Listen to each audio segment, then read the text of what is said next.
Okay, in this video, I'm going to show you how to create a category and a subcategory, and then how to get that category to show up on the category listings page. There's several steps involved. The first thing you have to do is log in, of course. So we go up here to where it says sign in. You go to artritz.com, and then you'll see over here where it says sign in. There's a create a free account, but we don't need that because we already have an account set up. And for your username, Chiza, it's just admin, ADMIN, and then I'm going to type in the password here so you can see it, but you know it already. It's Serafina, the pound key, which is just above the number 3, and then 10. That's your password. Now I just wrote it in right here, but of course you need to type that in so you could see it. I wrote it in there, but you need to type that in here where it says password, and then you log in with the username admin and Serafina, and then that takes you to your main page, your main dashboard page. Okay, and in the dashboard page, to create a category, you have to go over here to listing categories, and you click on that, and then you'll see the categories that you have. Okay, so here we are where you can select the different businesses um, under Jigsaw. So let's see, I've already done, the last thing I did was education, so we're going to do energy and utilities, and then we'll select alternative energy sources for the subcategory. So anyway, once you have that, you just go to over here and type in your energy. You can use the ampersand if you want, and utilities.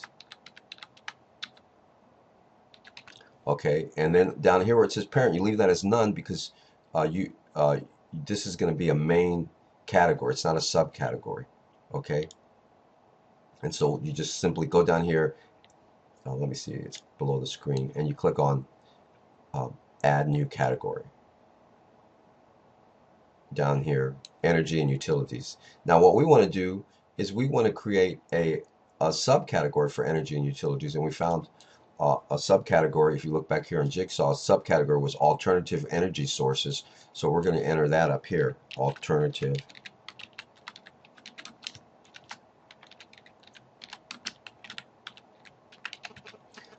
energy sources. Again, if you want to put something in slug, you can. But what's important, because this is a subcategory, it has to have a parent directory. So we click this over here where it says parent, and then where it says none, we click this, and we look for, this is going to go under energy and utilities. We click energy and utilities. So now this will become a subcategory under energy and utilities. And we simply click add new category. Okay.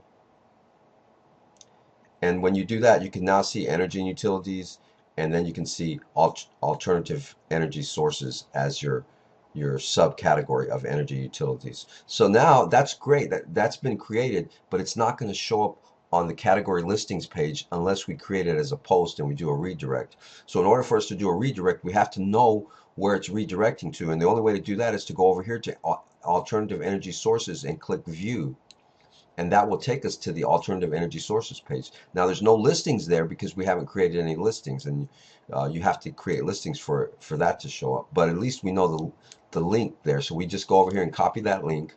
So now that we get to the main dashboard, we have to go to the posts right here because we're going to create a post. So we go over here, we put our cursor on post, and then we create add new post. Okay,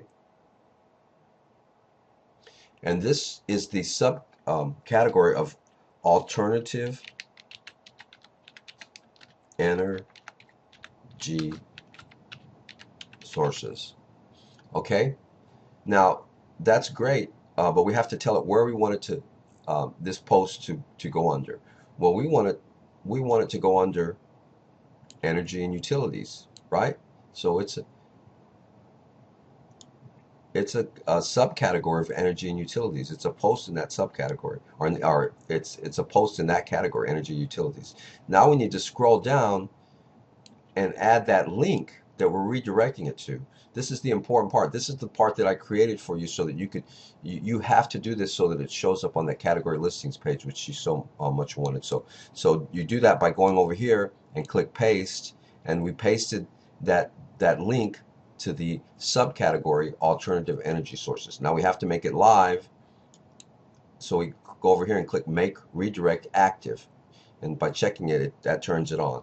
Okay, So basically that post is going to be posted over here under the energy and utilities main category, and it's going to be posted. This post is as alternative energy sources, and when they click on this post, it's going to go to the subcategory alternative energy sources. And to make that happen, we have to go over here and click publish. I don't know if you're going to be able to see that on your screen. Let's see, I'll move it over a little bit. Over here we click publish, and you click publish and you wait. Sometimes it takes a while, sometimes it happens right away, but you wait until this says update. When it says update, it is now officially updated, and it will show up in your categories listing. And if you'd like to verify that, you can go over here and go to your artritz directory and then click on category listings, and you will now see that energy and utilities has a new link in it, alternative energy sources. And if you click on that, it's going to go, it's going to go to the category, the subcategory, all listings and alternative energy sources. So of course there's no listings in there, so you don't see any listings up here, but when you add listings, they will show up in here. Okay, I want to go over the payment settings section, since we talked about that earlier, and I'd like to repeat that for you so you have an understanding of it. Okay, and then in here you can make changes to change the price. That's your standard business listing. Over here, this is your premium business listings. You can put whatever you want in there, and you can make them be charged for featuring them on the homepage slider, or charged for featuring on the category slider. That's where that's done. All of this is done in your payment settings. The other thing that you need to know about is when somebody creates a listing, it's going to show up. Let's see, if you go over here, business listings, all of the listings show up here. But if the listing is just been ordered, it's going to be pending. So what you have to do after you create a listing, you have to go over here and click publish. It'll say publish on here. It won't say update. Until you click publish, it's not going to show up in the listing. So when somebody goes and orders a listing, you have to go over here to business listings, click on business listings, and then go over here and click edit. When you click edit, you'll see that it'll say published here because it's not been published, and over here it'll say it's something, it's pending. Click here to publish. So you have to click publish to make it active. See right here, this tells you that the listing is set to go pending. If you don't want it to do that, then you can come over here and say publish. So what that means is as soon as they order it, as soon as they set it, it's going to go straight to publish, and you don't have to review it. But I suggest you keeping it pending so you can make sure that you got your payment was good, and then you publish it. Otherwise it goes on. What I would do is I'd put the lead capture form on but not for the free listings. I would leave it off. You can determine how many of them possibly can put on featured listings. Maybe you just want that to be 50. That's the max that you're going to allow, or maybe you don't want it max. You can put it higher, 100 or whatever. So anyway, those are some of the settings.